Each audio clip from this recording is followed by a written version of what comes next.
عبداللہ بن مبارک نے خبر دی، انہوں نے کہا کہ ہم کو یونس بن یزید نے ظاہری سے خبر دی، انہوں نے کہا کہ میں نے سائب بن یزید رضی اللہ عنہ سے یہ سنا تھا کہ جمعہ کی پہلی اذان رسول اللہ صلی اللہ علیہ وسلم اور حضرت ابو بکر اور حضرت عمر رضی اللہ عنہ کے زمانے میں اس وقت دی جاتی تھی جب امام منبر پر بیٹھتا۔ جب حضرت عثمان بن عفان رضی اللہ عنہ کا دور آیا اور نمازیوں کی تعداد بڑھ گئی تو آپ نے جمعے کے دن تیسری اذان کا حکم دیا۔ یہ اذان مقام زورا پر دی گئی اور بعد میں یہی دستور قائم رہا۔ صحیح بخاری حدیث نمبر 916۔ ابو حازم بن دینار نے بیان کیا کہ کچھ لوگ حضرت سہل بن سعد ساعدی رضی اللہ عنہ کے پاس آئے۔ ان کا آپس میں اس پر اختلاف تھا کہ منبر نبوی علی صاحبہ صلاۃ والسلام کی لکڑی کس درخت کی تھی، اس لیے سعد رضی اللہ عنہ سے اس کے متعلق دریافت کیا گیا۔ آپ نے فرمایا، خدا گواہ ہے میں جانتا ہوں کہ منبر نبوی کس لکڑی کا تھا۔ پہلے دن جب وہ رکھا گیا اور سب سے پہلے جب اس پر رسول اللہ صلی اللہ علیہ وسلم بیٹھے تو میں اس کو بھی جانتا ہوں۔ رسول اللہ صلی اللہ علیہ وسلم نے انصار کی فلاں عورت کے پاس، جن کا حضرت سعد رضی اللہ عنہ نے نام بھی بتایا تھا، آدمی بھیجا کہ وہ اپنے بڑھئی غلام سے میرے لیے لکڑی جوڑ دینے کے لیے کہیں تاکہ جب مجھے لوگوں سے کچھ کہنا ہو تو اس پر بیٹھا کروں۔ چنانچہ انہوں نے اپنے غلام سے کہا اور وہ غابہ کے جھاؤ کی لکڑی سے اسے بنا کر لایا۔ انصاری خاتون نے اسے رسول اللہ صلی اللہ علیہ وسلم کی خدمت میں بھیج دیا۔ حضور صلی اللہ علیہ وسلم نے اسے یہاں رکھوایا۔ میں نے دیکھا کہ رسول اللہ صلی اللہ علیہ وسلم نے اسی پر کھڑے ہو کر نماز پڑھائی، اسی پر کھڑے کھڑے تکبیر کہی، اس پر رکوع کیا، پھر الٹے پاؤں لوٹے اور منبر کی جڑ میں سجدہ کیا اور پھر دوبارہ اسی طرح کیا۔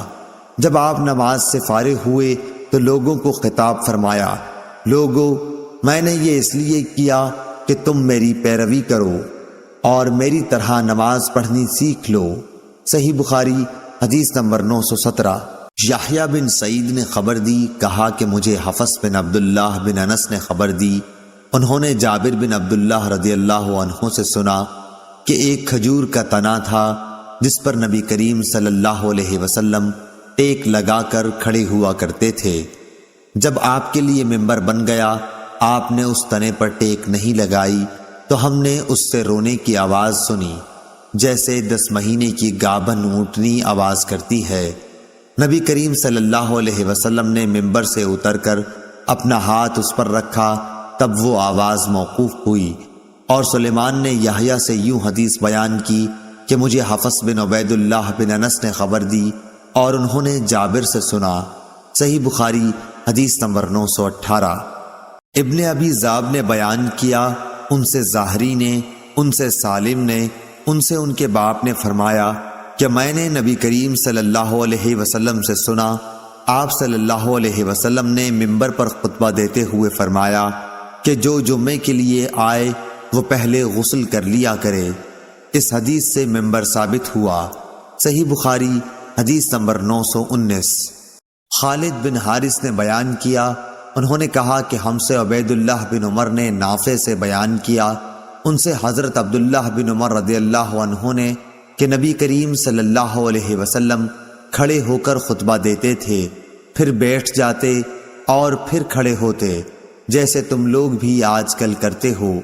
صحیح بخاری حدیث نمبر 920۔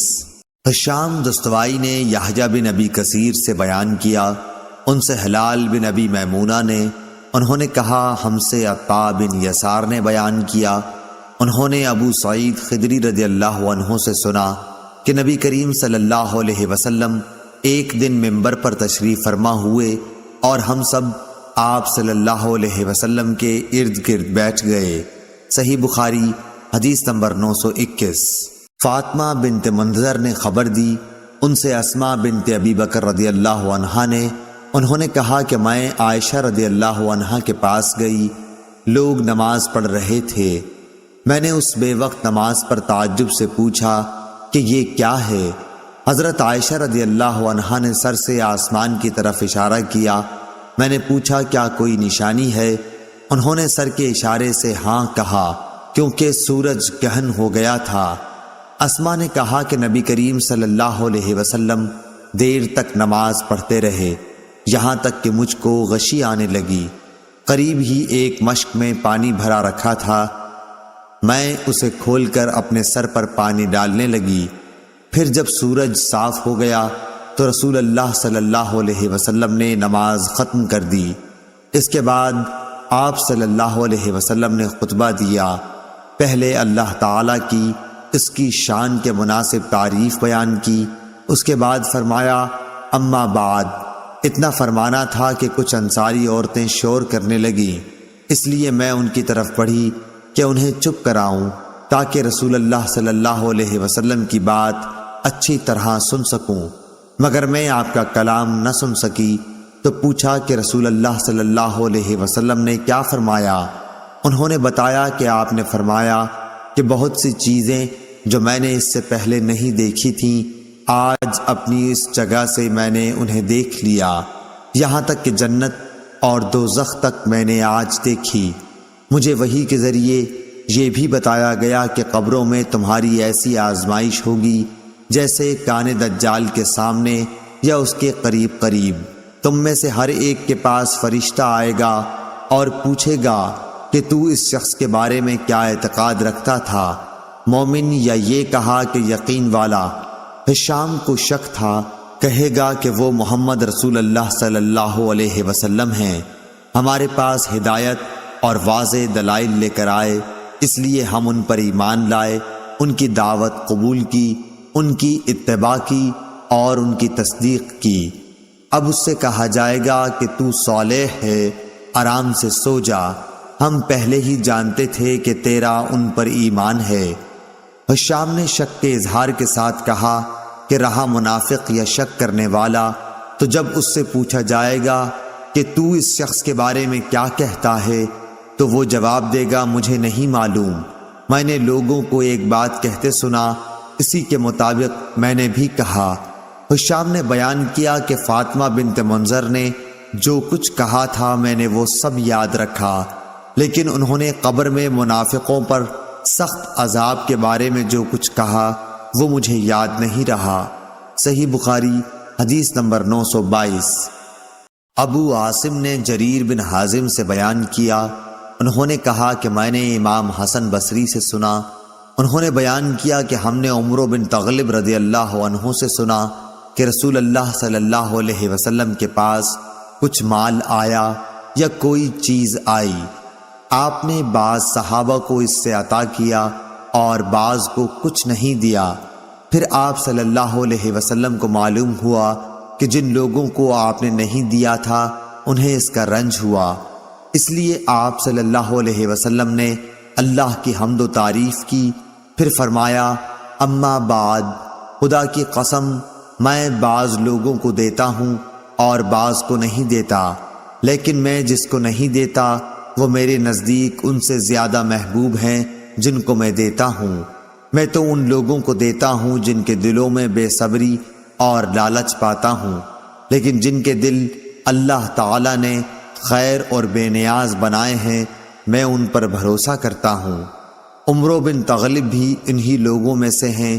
خدا کی قسم میرے لیے رسول اللہ صلی اللہ علیہ وسلم کا یہ کلمہ سرخ اونٹوں سے زیادہ محبوب ہے۔ صحیح بخاری حدیث نمبر 923۔ ابن شہاب نے کہا کہ مجھے عروہ نے خبر دی کہ حضرت عائشہ رضی اللہ عنہا نے انہیں خبر دی کہ رسول اللہ صلی اللہ علیہ وسلم نے رات کے وقت اٹھ کر مسجد میں نماز پڑھی، اور چند صحابہ بھی آپ کی اقتداء میں نماز پڑھنے کھڑے ہو گئے۔ صبح کو ان صحابہ رضوان اللہ علیہم نے دوسرے لوگوں سے اس کا ذکر کیا، چنانچہ دوسرے دن اس سے بھی زیادہ جمع ہو گئے اور آپ کے پیچھے نماز پڑھی۔